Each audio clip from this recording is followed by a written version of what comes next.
আসসালামু আলাইকুম ওয়া রাহমাতুল্লাহি ওয়া বারাকাতুহু। ওয়ালাইকুম আসসালাম ওয়া রাহমাতুল্লাহি ওয়া বারাকাতুহু। জি। সম্মানিত শায়েখ, আমি নিউ ইয়র্ক থেকে বলছি। তো আমার প্রশ্নটা, আমার একটা খুব জানার ইচ্ছা। এই যে একটা আহ, হাদিস শুনছি যে উটের মাংস খেলে অজু করতে হয়। জি, এখন আমার প্রশ্ন যে উটটা তো একটা হালাল পশু, এটা জবাই করলে এটা খেলে আবার কেন অজু করতে হয়? আপনি কি এটা সম্বন্ধে একটু বলবেন? প্রথম প্রথম কথা, শরীয়তের বিধিবিধানের প্রথম একটা উত্তর দিই, তারপর দ্বিতীয় উত্তর দিচ্ছি। প্রথম উত্তর হচ্ছে যে শরীয়তের বিধিবিধান, যে আল্লাহ কোনটা ফরজ করেছেন, কোনটা সুন্নাত করেছেন, কোনটা উজু নষ্ট হবে, কোনটা উজু নষ্ট হবে না, এগুলোর ক্ষেত্রে কেন শোকজ আল্লাহকে করতে হবে না। তাহলে আপনি প্রত্যেক ক্ষেত্রে কি করবেন? হ্যাঁ, জোহরে কেন চার, আসরে কেন চার, আর জোহরে এত সুন্নাত আছে, আসরে কেন সুন্নত নেই, সুন্নত রাতে বা মাগরিবে তিন কেন, ফজরে আবার দুই কেন? দাদা, বুঝতে পেরেছেন? তখন এক শ্রেণীর লোকের ওখানে জাল করেছে যে এই সময় এই হয়েছিল, এই সময় হয়েছিল, এগুলো জাল কথা।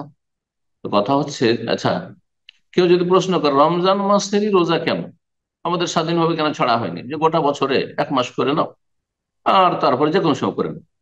তা আপনার মতো প্রশ্ন করতে পারবে সে, তাহলে কি হেকমত? আচ্ছা, তারপরে কেউ বলতে পারে যে এই এক মাসই কেন, কম কেন না, বেশি কেন নাই? তো আপনি আমি শরীয়তের একটা নীতিমালা শোনেন।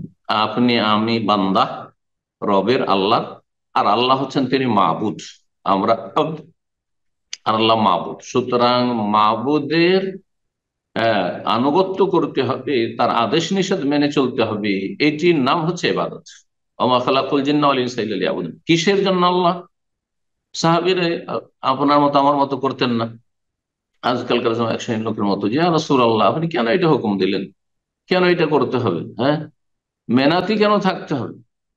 আর মেনাতে থাকতে হবে তো এই এই এই দিনগুলো কেন থাকতে হবে?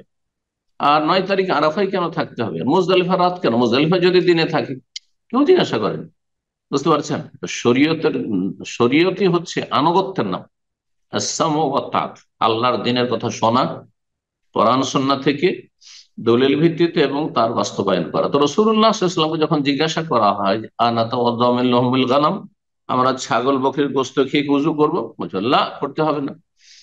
জিজ্ঞাসা করা হয়েছে যে আনা তাওয়াদ্দাউ মিন লাহমিল ইবল, হ্যাঁ, উটের গোশত খেয়ে ওযু করবো কিনা? না, ওযু করো। এখন হেকমত, এখন আসল উত্তর দেওয়ার পরে কেউ কেউ বিভিন্ন রহস্য বর্ণনা করেছেন। এটা ওলামাদের কথা, এটা আল্লাহর কথা না, রসুলের কথা না।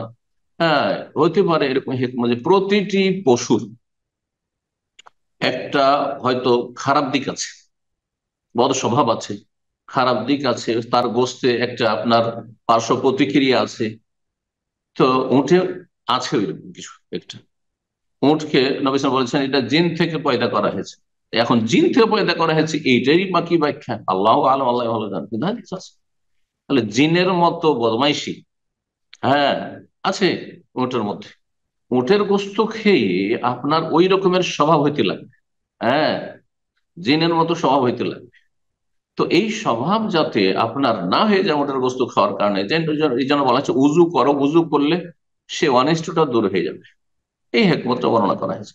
যেমন যারা শুকরের গোস্ত খায়, আযাকুমুল্লাহ, আল্লাহ, আপনার পশ্চিমা দেশে থাকছেন, যারা শুকরের গোস্ত খায় তাদের মধ্যে একটা বদ অভ্যাস হয়ে গেছে। সেটা হচ্ছে তারা গায়রতবিহীন, তাদের আত্মমর্যাদা বলবে, বোধ বলে কিছুই নেই, কিছুই নেই তাদের মধ্যে। বুঝতে পেরেছেন? গায়রত বলে কিছু নেই। স্ত্রী তার চোখের সামনে অন্যের সাথে যা ইচ্ছা তাই করছে, স্বামী স্ত্রী চোখের সামনে যা ইচ্ছা তাই করছে। এটা হচ্ছে তাদের পশ্চিমা সভ্যতা। কিসের কারণে? এই শুকরের গোস্ত খাওয়ার কারণে। জি। তো সীমা লঙ্ঘন করলে এমনটাই হয়। তো এইরকমই হেকমত উটের গোস্তের ক্ষেত্রে ওলামায়ে কেরামগণ বর্ণনা করেছেন। আল্লাহ তাআলা আলাম।